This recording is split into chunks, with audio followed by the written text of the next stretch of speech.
కారం కారంగా కమ్మగా తినాలనిపించినప్పుడు ఎల్లిపాయ కారం చేసుకొని వేడి వేడి అన్నంలో వేసుకొని కాస్తంత నెయ్యి వేసుకొని తింటే సూపర్ టేస్ట్గా ఉంటుంది. కేవలం 2 నిమిషాలలో చేసుకునే ఎల్లిపాయ కారం ఎలా చేయాలో చూసాం. ముందుగా 3 టేబుల్ స్పూన్ల కారం పొడి, 1/2 టేబుల్ స్పూన్ రాళ్ళ ఉప్పు, సగం టేబుల్ స్పూన్ జీలకర్ర, పొట్టు తీసిన ఎల్లిపాయలు రోట్లో వేసుకొని కచ్చపచ్చ దంచుకోవాలి. వేసుకోవాలనుకున్న వాళ్ళు వేసుకోండి, కచ్చపచ్చ దంచుకోవాలి. కారంను ఇట్లా కూడా తినొచ్చండి, తాలింపు లేకుండా కూడా. దోశల్లోకి ఇడ్లీలోకి కూడా సూపర్ టేస్ట్ గా ఉంటుంది. కారం నిల్వ కూడా ఉంటుందండి, ఎక్కువ ప్రిపేర్ చేసుకొని మనం స్టోర్ చేసుకోవచ్చు. మనమైతే తాలింపు వేసుకుందామంటే ఇంకా సూపర్ టేస్ట్ గా ఉంటుంది. కట్ల పొయ్యి మీద కడాయి పెట్టేసుకొని 5 టేబుల్ స్పూన్ల ఆయిల్ వేసుకొని ఆయిల్ వేడిన తర్వాత స్పూన్ ఆవాలు, సగం స్పూన్ జీలకర్ర, 4 పొట్టు నెల్లిపాయలు కచ్చపచ్చ దంచుకోవాలి. 2 మిరపకాయలు కూడా ముక్కలుగా చేసుకొని కొద్దిగా కరివేపాకు వేసేసుకొని దోరగా వేయించుకొని దింపేసుకొని అందులో మనం ముందుగా ప్రిపేర్ చేసి పెట్టుకున్న కారాన్ని కూడా వేసేసుకొని కలిపేసుకోవాలి.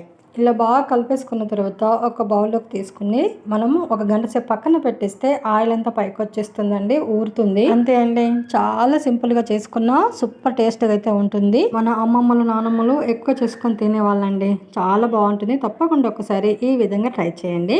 నచ్చితే లైక్ చేయండి, షేర్ చేయండి, ఛానల్ సబ్స్క్రైబ్ చేసుకోండి. Thank for watching.